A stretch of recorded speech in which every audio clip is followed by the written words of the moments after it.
Ապրիլի 2-ի խորհրդարանական ընտրությունների ընթացքում ընդամենը 2% ձայն ստացած եւ խորհրդարան չանցած Օհանյան Ռաֆի Օսկանյան դաշինքի առաջնորդներից Ռաֆի Հովհաննիսյանի համար արդյունքները զարմանալի չէին։ Ընտրական պրոցեսում բազմաթիվ կեղծիքներ են եղել, խախտելով հետընտրական լրությունը Ազատության հետ զրույցում այսօր ասաց Ժառանգության կուսակցության առաջնորդը։ Գաղտնիք չէ, որ սրանք ընտրություններ չէին, հերթական անգամ չընտրություններ էին, թիրախավորված էր մեր դաշինքը հայտնի պատճառներով եւ եղավ ինչ եղավ։ Դրա համար ինձ համար որպես հայաստանցի, արդեն Հայաստանի քաղաքացի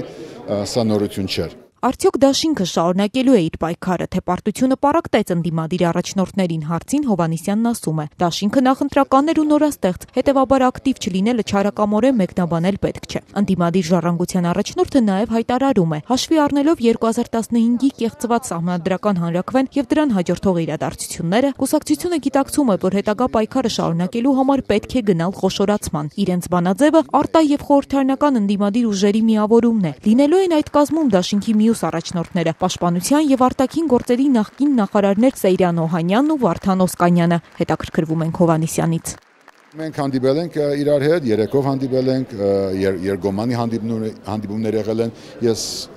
եթե դուք հարցում եք իմ դպավորությունը, որովհետև ես որոշման մասին չեմ կարող ասել, իմ դպավորությունը այն է, որ իրենք պատրաստ են համագործակցության եւ համագործակցության ոչ միայն նախորդ դաշինքի, այսպես շրջանակում, այլ ավելի լայն եւ ավելի խորը։ Հովհաննիսյանն ասում է խորհրդարան անցած ուժերից ինքը համակրում ու զորակցում է ելքին, իսկ Ծառուկյան դաշինքի ընդդիմադիր կեցվածքին դեռ գնահատական չի տալիս։ Վերադառնալով նորաստեղծ խմբակցությանը խորհուրդ է տալիս երբեք չմեծամտանալ, հիշեցնելով միայնակ պայքարելով շոշափելի արդյունքի հասնել չեն կարող։ Շատ լավ է, որ ելքը մտել է,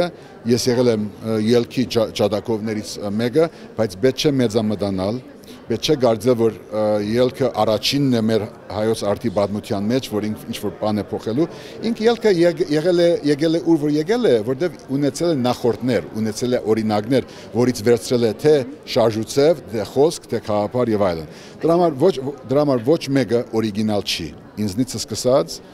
ելքով շարունակած եւ արտախորհրդարանական ընդդիմությամբ ավարտած։ Ամենաարդիական հարցը, որը ծառացել է ոչ իշխանական դաշտի առջև ժողովրդին նոր այլընտրանք առաջարկելն է, իսկ որն է դա պատասխանը Ռաֆի Հովհաննիսյանը դեռ չունի։ Ազատությունը նրանից նաև հետաքրքրվեց. ինչ ձևաչափով է կուսակցությունը շարունակելու իր գործունեությունը Զարուհի Փոստանջյանի, Անահիտ Բախշյանի եւ այլ հայտնի ներկայացուցիչների հեռանալուց հետո։ Մենք հայ ժողովրդին եւ հայոց աշխարհին տվել ենք Զարուհի Փոստանջյան, Անահիտ Բախշյան, դվել ենք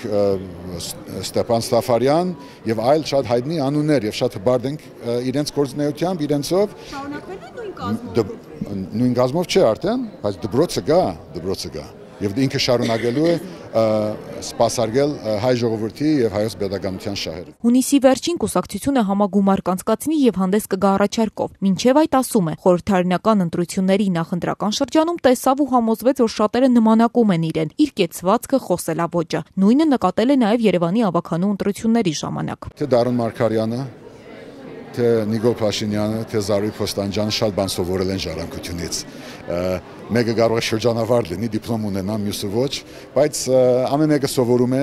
որ այնքան որքան ինքը ուզում է, մենք շատ ուրախ ենք դրանով,